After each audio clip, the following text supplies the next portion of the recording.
"Mrs. Whitman, your seat has been moved to the back row." Those 8 words hurt more than I expected, especially after everything I had done for that wedding. I stood in the entrance of St. Andrew's Chapel, holding a cream-colored envelope that contained what I thought would be my final contribution to my daughter's special day. For a moment, I honestly believed the young usher had mistaken me for someone else. I smiled politely and adjusted the pale blue jacket I had chosen for the occasion. "I'm Eleanor Whitman," I said. "I'm the bride's mother." The young man glanced nervously at the seating chart clipped to his clipboard. "Yes, ma'am. I know. The seating arrangement was changed this morning." Changed. Such a simple word. Such a painful one. I looked past him into the chapel. Sunlight streamed through the stained glass windows, casting colorful patterns across the polished wooden pews. White roses lined the aisle. Everything looked beautiful. Exactly the kind of wedding Madison had dreamed about since she was a little girl. I had spent nearly a year helping her plan every detail. Every flower arrangement. Every menu tasting. Every vendor meeting. Every late-night phone call when she worried that something might go wrong. Yet somehow, on the day itself, my place had been moved to the back. I followed the usher's direction without arguing. At 68 years old, I had learned that dignity often meant staying silent when your heart wanted answers. As I walked down the aisle toward my assigned seat, I noticed the front row immediately. Bradley's parents sat together near the center. Several family friends occupied the remaining seats. Then I saw a woman I barely recognized smiling proudly beside them. She wasn't family. She wasn't even a longtime friend. Yet there she was, seated where a bride's mother would normally be. My footsteps slowed. Something inside me tightened. I told myself there had to be a reasonable explanation. Madison would never intentionally hurt me. At least that was what I wanted to believe. I lowered myself into the pew near the back and folded my hands in my lap. Around me, guests chatted excitedly about the ceremony. Laughter filled the room. Cameras flashed. No one seemed to notice the bride's mother sitting several rows behind distant cousins and casual acquaintances. Maybe that was the point. My husband, Richard, would have known exactly what to say. He had been gone for 4 years now, but moments like this made me miss him most. He always understood how to turn painful situations into manageable ones. I glanced at the gold wedding band I still wore and imagined his calm voice telling me not to jump to conclusions. So I waited. I watched. I tried to convince myself that everything would make sense soon. Then I noticed something else. On the wedding program tucked inside each guest seat was a list of people being recognized for their support and contributions to the celebration. Bradley's parents were mentioned by name. His aunt was mentioned. Even a family friend who had arranged transportation received a special thank you. My name wasn't there. Not once. I stared at the page longer than necessary, certain I must have overlooked it. But I hadn't. It was simply missing. A strange numbness settled over me. Not anger. Not yet. Just the quiet realization that something was very wrong. As the organ music began to play and guests turned toward the entrance, I slipped the envelope deeper into my purse. Suddenly I wasn't so eager to hand it over. Somewhere between the seating chart and the missing acknowledgement, a question had started forming in my mind. And before the day was over, I would discover an answer far more painful than any seat assignment. The ceremony began a few minutes later, and from my seat near the back of the chapel, I watched my daughter walk down the aisle. Madison looked beautiful. The sunlight caught the delicate beading on her gown, making it sparkle with every step. Guests smiled. Some wiped tears from their eyes. Bradley stood at the altar looking completely captivated. It should have been one of the happiest moments of my life. Instead, I felt strangely disconnected, as though I were watching someone else's family from a distance. Every now and then my eyes drifted toward the front row. The woman sitting in what should have been my seat leaned forward proudly. As Madison approached, I still did not know exactly who she was. I only knew she did not belong there more than I did. The vows were heartfelt. The applause was warm. Everyone stood as the newly married couple walked back down the aisle together. I stood too, clapping politely with everyone else. When Madison passed my row, her eyes briefly met mine. For a second, I expected some sign of recognition. Some small acknowledgement that she had noticed where I was sitting. Instead, she smiled quickly and continued toward the exit. The reception was being held at an elegant waterfront venue overlooking Charleston Harbor. It was one of the places Madison had fallen in love with the moment she saw it. I remembered touring it with her nearly 10 months earlier. She had squeezed my hand and said, "Mom, this place is perfect." Back then, hearing her excitement had been enough for me. I never asked how much it would cost. I simply wanted her to have the wedding she dreamed of. Inside the ballroom, crystal chandeliers reflected soft golden light across the room. White linens covered every table. Fresh floral arrangements stood nearly 3 feet tall. The entire space looked like something from a bridal magazine. I found my assigned table and sat down. Once again, I noticed how far away it was from the center of the celebration. The bridal party occupied the front tables. Bradley's family sat nearby. Even several business associates of his parents had better seats than I did. My table was tucked near the back corner beside a service entrance.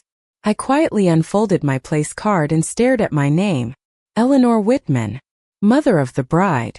Yet nothing about the day made me feel like the bride's mother. As dinner preparations began, I overheard fragments of conversation from nearby guests. Several people complimented Bradley's parents on the beautiful event.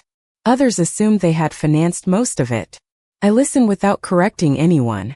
Not because I wanted recognition, but because I was beginning to understand that Madison had carefully crafted a version of the story where my role barely existed.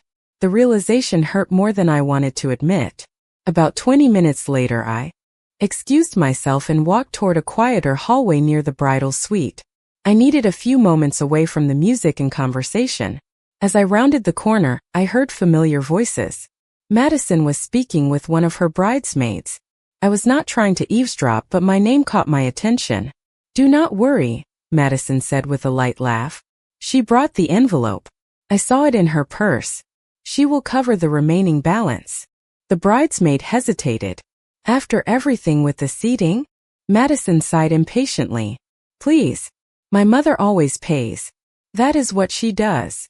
I froze. My fingers tightened around the strap of my purse.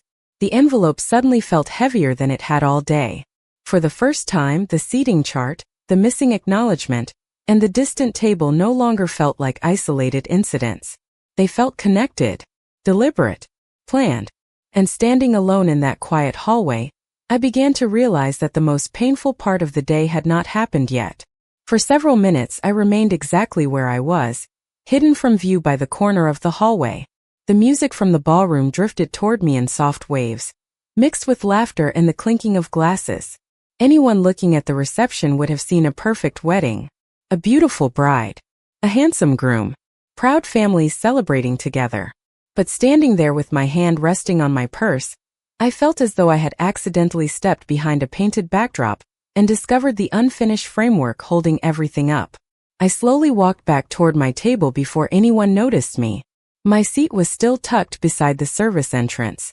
Waiters moved in and out carrying trays of food while guests at the center tables enjoyed the best view of the dance floor. I sat down quietly and watched Madison from across the room. She looked happy, confident, completely at ease. Every now and then she smiled at guests and accepted compliments about the wedding. Not once did she glance toward my table. Not once. The realization settled heavily inside me. This was not a misunderstanding. It was not an oversight. It was not poor planning. Madison had made choices. Deliberate choices. I found myself drifting into memories I had not thought about in years. Madison at 8 years old, crying because another little girl had excluded her from a birthday party. Madison at 12, devastated when a group of classmates left her out of a school event. Madison at 16, sitting at our kitchen table while I explained that people should never make others feel small just to make themselves feel important. I had spent her entire life teaching kindness, teaching gratitude, teaching respect. Somewhere along the way, those lessons had disappeared. Or perhaps they had never mattered as much as I believed. The first dance began. Guests gathered around the dance floor. Applause filled the room. Bradley held Madison close as they swayed beneath the chandeliers. Cameras flashed from every direction. I smiled politely whenever someone happened to look my way, but inside I felt strangely calm. The hurt was still there, deep and undeniable. Yet something else had begun replacing it. Clarity. Sometimes pain arrives so gradually that you spend years questioning yourself. Other times the truth appears all at once, leaving no room for doubt. I was beginning to understand exactly where I stood in my daughter's life. A few minutes later, someone approached my table. It was Carol Jenkins, my oldest friend. We had known each other for nearly 40 years. Carol studied my face for a moment before taking the empty chair beside me. "You look like you are carrying the weight of the world," she said softly. I forced a smile. "It has been a long day." Carol glanced around the ballroom. "I notice where they seated you." I said nothing. She reached over and gently squeezed my hand. "Eleanor, some things are impossible to hide." The kindness in her voice nearly broke my composure. Carol had always possessed an extraordinary ability to see what others missed. She did not press for answers. She simply sat beside me for a while, offering the kind of quiet support that asks for nothing in return. Then her expression changed slightly.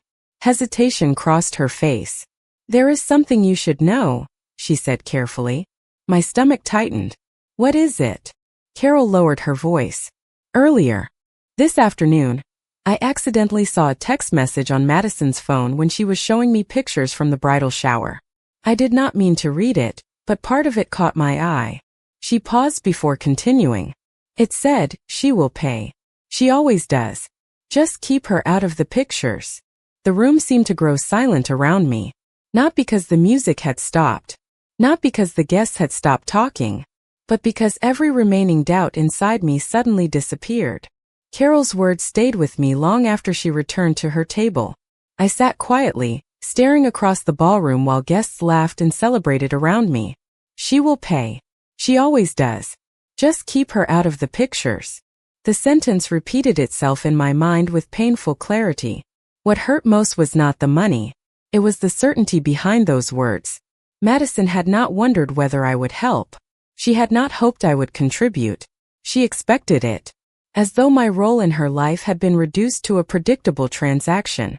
As though love and sacrifice were obligations that required no appreciation. I lowered my eyes to the envelope inside my purse. The check waiting there represented the last portion of the wedding expenses. A significant amount of money. Enough to pay for several months of household bills. Enough to cover repairs I had postponed on my own home. Enough to make a difference in my retirement years. Yet I had never hesitated when Madison asked for help. The truth was that I rarely hesitated when Madison asked for anything. Looking back, I could see the pattern more clearly than ever before. When she graduated from college with student debt she could not manage, I wrote a check. When she wanted a newer car because her old one was no longer stylish enough for her job, I helped with the down payment. When she decided she wanted a destination engagement party that stretched her budget, I quietly covered the difference. Every time she thanked me. Every time she promised she would never forget my generosity. And every time I believed her. Across the room, I watched her move from table to table greeting guests. She smiled easily. She laughed often. People were drawn to her confidence. It reminded me of the little girl she once was. There had been a time when Madison would run into my arms after school and tell me every detail about her day. A time when she left handwritten notes on the kitchen counter that said, "I love you, Mom." A time when family meant something more than appearances. Somewhere between those years and this wedding reception, something had changed. Perhaps success had changed her. Perhaps certain friendships had influenced her. Perhaps I had made the mistake of rescuing her from consequences too many times. Whatever the reason, the woman celebrating at the center of the ballroom no longer seemed to understand the difference between support and entitlement. The speeches began shortly afterward. Bradley's father spoke first. Then the best man. Then the maid of honor. Story after story filled the room. Guests laughed. Some wiped away tears. I listened politely, occasionally joining the applause. Yet another detail slowly became impossible to ignore.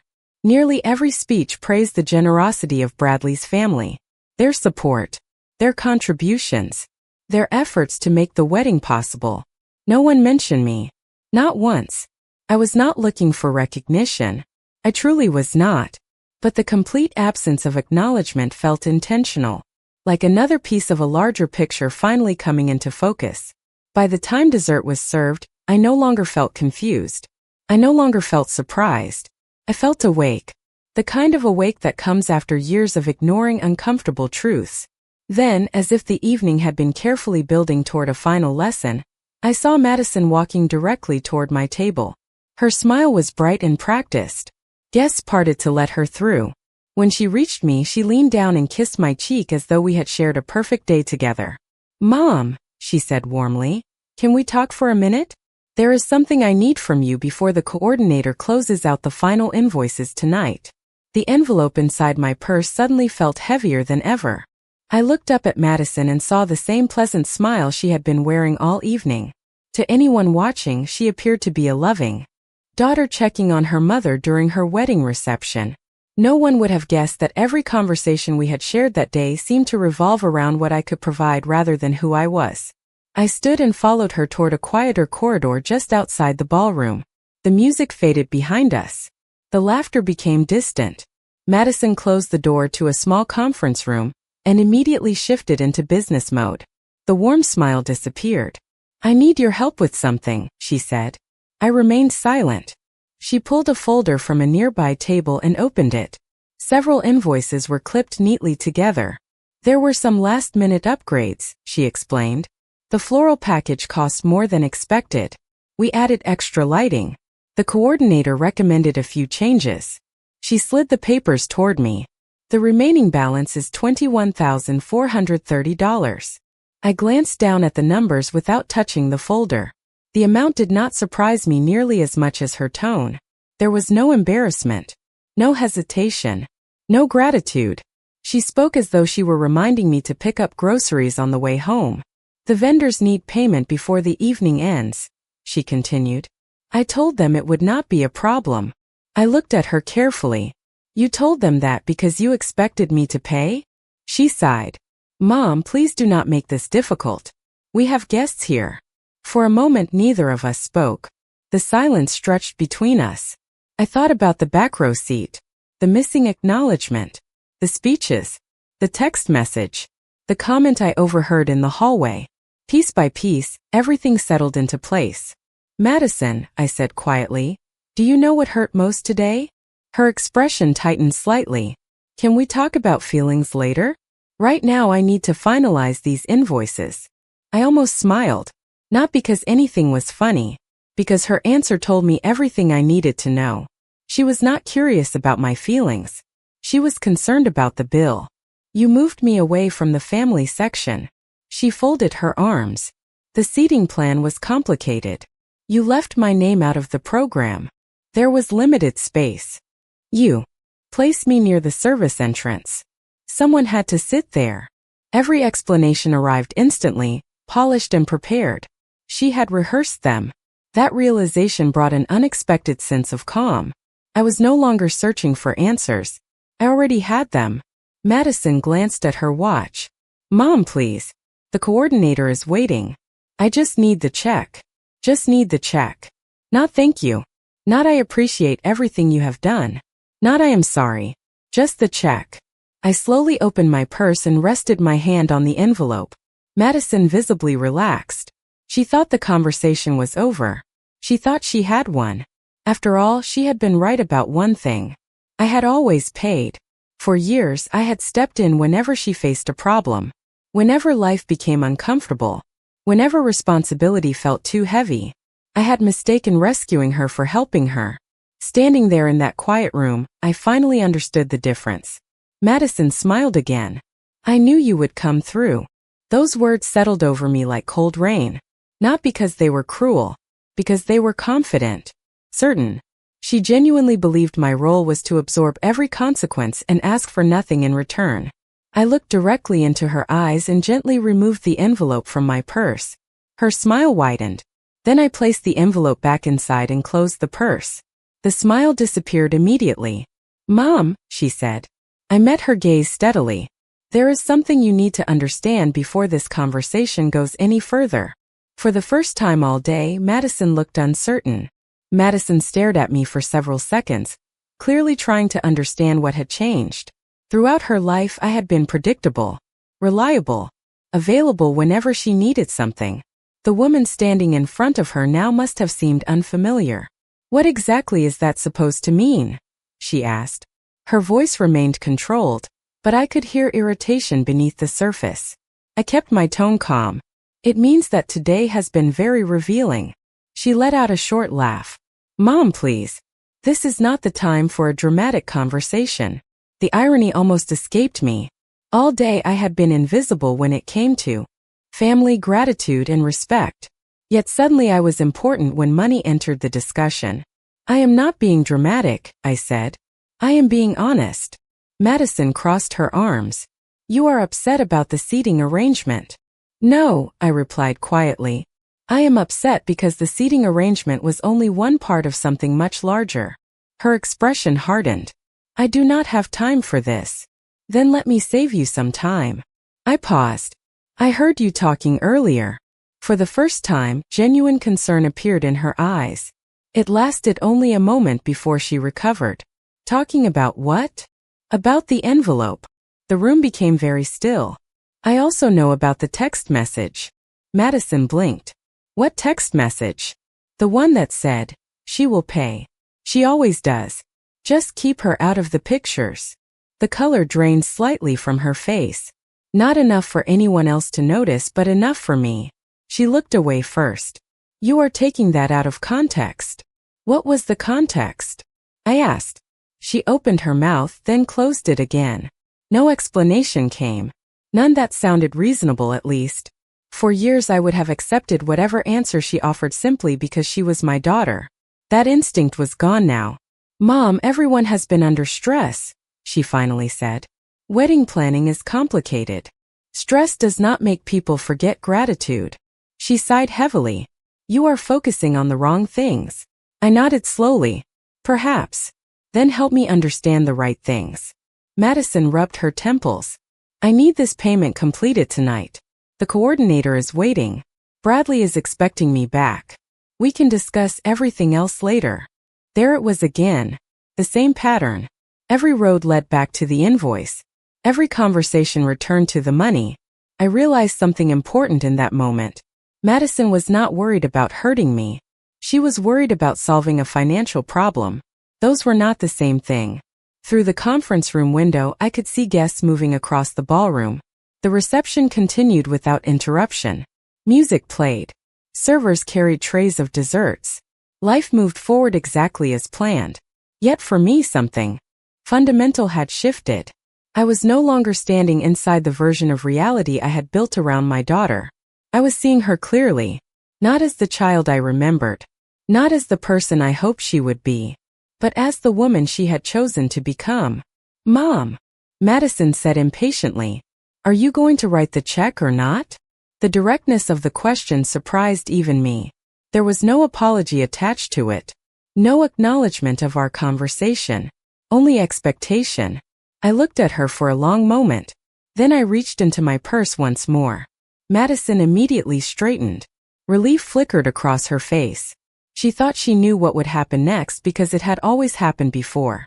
But this time was different. This time I was no longer reacting from guilt, obligation, or habit. I was making a choice. And before I made it, there was one final question I needed answered. Madison, I said softly, if I had not been paying for this wedding, would you have treated me any differently today? Her silence told me everything. Madison's silence stretched longer than any answer she could have given. She looked away first, toward the ballroom visible through the conference room window. The music continued. Guests laughed. Somewhere outside, glasses clinked together in celebration. Yet inside that small room, the truth sat between us without needing to be spoken. If I had not been paying for the wedding, nothing about my treatment that day would have been different. In fact, it might have been worse. I felt an unexpected sense of peace settle over me. Not happiness. Certainly not satisfaction. Just clarity. The exhausting uncertainty was gone. I no longer needed to wonder whether I was imagining things. I no longer needed to explain away every slight or search for innocent explanations. Madison finally folded her arms and sighed. You are making this much bigger than it needs to be. I nodded slowly. Perhaps that is exactly what you have been counting on. Her expression tightened. I do not know what you want from me. The answer came easily. Nothing. That seemed to surprise her. 4 years our relationship had followed the same pattern. Madison wanted something. I provided it. Whenever conflict appeared, I smoothed it over. Whenever disappointment surfaced, I absorbed it quietly. She expected another negotiation, another compromise, another opportunity to convince me that my feelings mattered less than her plans. Instead, I simply looked at her and realized I no longer needed anything from her at all.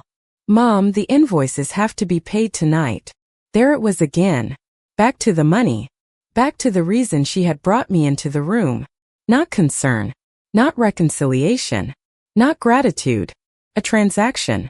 I opened my purse and removed the envelope one final time. Madison watched closely. Hope returned to her face. Relief followed. She thought the conversation had finally reached the outcome she expected. I held the envelope in my hands for several seconds. Then I placed it gently on the conference table between us. Madison immediately reached for it. Before her fingers touched the paper, I placed my hand on top of the envelope. She stopped. "There is something you need to understand," I said quietly. "I came here today as your mother." She frowned. "What does that even mean?" "It means I arrived expecting to be treated like family." The room fell silent again. Instead, I was treated like a funding source. Madison rolled her eyes.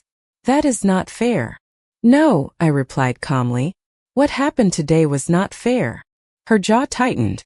"You are seriously going to ruin my wedding over a seating chart?" I almost smiled. The seating chart. The easiest detail to point at because it was the smallest part of the problem. People often do that when the larger truth becomes uncomfortable. They reduce years of behavior into a single incident because a single incident sounds easier to defend. "This was never about a seat," I said. "It was about respect." Madison looked frustrated now. "Fine. If you need an apology, I am sorry. Can we move on?" The words arrived too quickly. Too easily. Like someone checking a box on a form. Not because they understood the hurt. Because they wanted something on the other side of the conversation. I slowly removed my hand from the envelope. Madison reached for it again. This time I picked it up first. Then I returned it to my purse. Her eyes widened. "What are you doing?" I stood. My voice remained calm. Almost gentle. "The same thing you did this morning." Confusion crossed her face. "What are you talking about?" I met her gaze steadily. "You decided who belonged in the front row. Tonight, I am deciding who belongs on the invoice." For the first time all evening, Madison looked genuinely frightened. Not because of the money itself. Because she was beginning to realize that the woman standing in front of her was no longer willing to buy a place in her daughter's life. Madison stared at me as though she no longer recognized me. For years she had relied on certainty. The certainty that I would step in. The certainty that I would smooth over problems.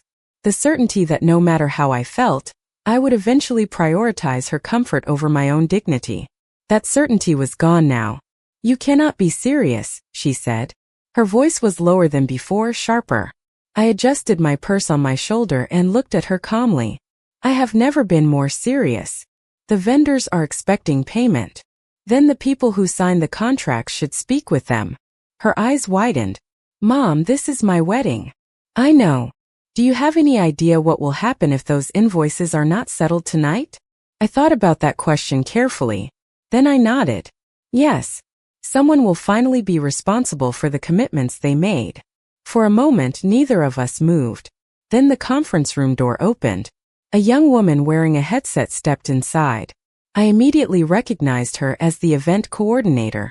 She smiled politely at first, then noticed the tension in the room. "Sorry to interrupt," she said. "We need confirmation regarding the remaining balances." Madison forced a smile. "Everything is fine. We are taking care of it." The coordinator glanced toward me. "Wonderful. We just need the final authorization." Before Madison could respond, I spoke. "I am afraid there has been a misunderstanding." Both women looked at me. "I am not responsible for those invoices." The coordinator blinked. "I thought you were covering the final expenses." "No," I said gently. "I made several contributions throughout the planning process, but I am not the contract holder." The coordinator's expression changed immediately. Professional. Careful. She opened her folder and reviewed several documents. The contracts are under Madison Whitman and Bradley Keller. That sounds correct, I replied. Madison's face turned pale. Mom. It was only one word, but it carried a warning, a plea, and a growing sense of panic. The coordinator looked between us. If the balances remain unpaid, we will need to arrange payment directly with the signatories.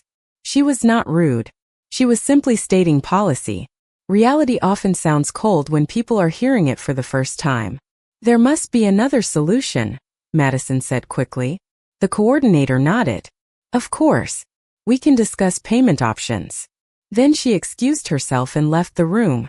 The silence that followed felt heavier than any argument. Madison turned toward me immediately. You embarrassed me. I almost laughed at the irony. Not because it was amusing, but because the words revealed everything. She was not concerned about how she had treated me. She was concerned about how she felt. No, I said quietly. I did not embarrass you. I simply stopped protecting you from the consequences of your choices. Her eyes filled with frustration. You picked tonight of all nights? I looked at my daughter and felt a sadness deeper than anger. No, Madison. You picked tonight. The words hung between us.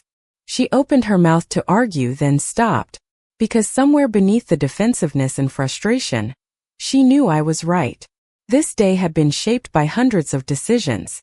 Decisions about seating, recognition, respect, gratitude. Every one of them had led us here. Outside the conference room, the music continued. Guests celebrated. The wedding moved forward. But for the first time all day I felt lighter. Not because the situation was pleasant. Not because I enjoyed watching my daughter struggle. I felt lighter because I was no longer carrying a burden that never belonged to me. And as Madison stood there searching for someone else to fix the problem, I realized that the lesson she needed most was the one I should have taught years ago. After our conversation ended, I left the conference room and stepped back into the reception. The ballroom looked exactly as it had before. Guests were still laughing. The band was still playing. Servers moved gracefully between tables carrying trays of coffee and dessert. From the outside, nothing had changed. Yet for me, everything had. I walked slowly across the room, taking in details I had been too distracted to notice earlier. The candles flickering along the tables. The flowers arranged so carefully in crystal vases. The families gathered together sharing stories and photographs. For years I had believed that love meant endless sacrifice. That being a good mother meant saying yes whenever my child needed something. Somewhere along the way, I had confused generosity with obligation. I had taught Madison that I would always be there for her. Unfortunately, I had also taught her that there would never be limits. Carol noticed me crossing the ballroom and immediately stood. Are you all right? She asked softly. I smiled for the first time that evening. A genuine smile. Small but real. I think I finally am. She studied my face for a moment and nodded. She understood more than I needed to explain. We embraced briefly before I gathered my purse and prepared to leave. As I approached the exit, I paused beside a table displaying family photographs. There were pictures of Madison growing up, school portraits, holiday gatherings, birthday celebrations. In many of them, Richard stood beside us with his familiar smile. Looking at those photographs, I felt a wave of sadness for the years that had passed. Not because I regretted loving my daughter. I never would. Love itself had never been the mistake. The mistake had been believing that love required me to abandon my own self-respect. I gently adjusted one of the photo frames that had tilted slightly out of place. Then I continued toward the doors. Just before I reached them, I heard footsteps behind me. Madison. I turned. Her makeup remained flawless. Her wedding gown was still beautiful, but the confidence she had carried all day seemed diminished. For a moment neither of us spoke. Are you really leaving? She asked. I looked at her carefully. For the first time that day she sounded uncertain. Not angry. Not demanding. Simply uncertain. Yes, I said. I think it is time. She glanced down briefly before meeting my eyes again. I did not think things would end like this. Neither had I. But life has a way of revealing truths when we least expect them. Madison, I said quietly, I hope you have a wonderful marriage. I truly do. Her eyes softened slightly. Mom! I raised a hand gently, not to silence her, simply to stop us from returning to the same conversation. You do not owe me perfection, I said. You never did. But people cannot spend years taking others for granted and expect nothing to change. Tears gathered in her eyes, though she said nothing. I kissed her cheek. Then I turned and walked out of the ballroom. The evening air outside was cool and carried the scent of the harbor. For several minutes I stood alone beneath the night sky. The sounds of the reception drifted faintly from inside the building. I thought about Richard. I thought about the woman I had been for so many years. And I thought about the woman I wanted to become. A week later, Madison called. Then she called again. Eventually we met for lunch. The road toward rebuilding trust was neither quick nor easy. Some wounds require honesty before they can heal. What mattered was that, for the first time, our relationship was no longer built on silent expectations. Looking back now, I do not remember the seating chart as much as I remember the lesson. That evening, I did not lose my daughter. I lost the illusion that I had to purchase love in order to deserve it. And once that illusion disappeared, something remarkable took its place. Peace.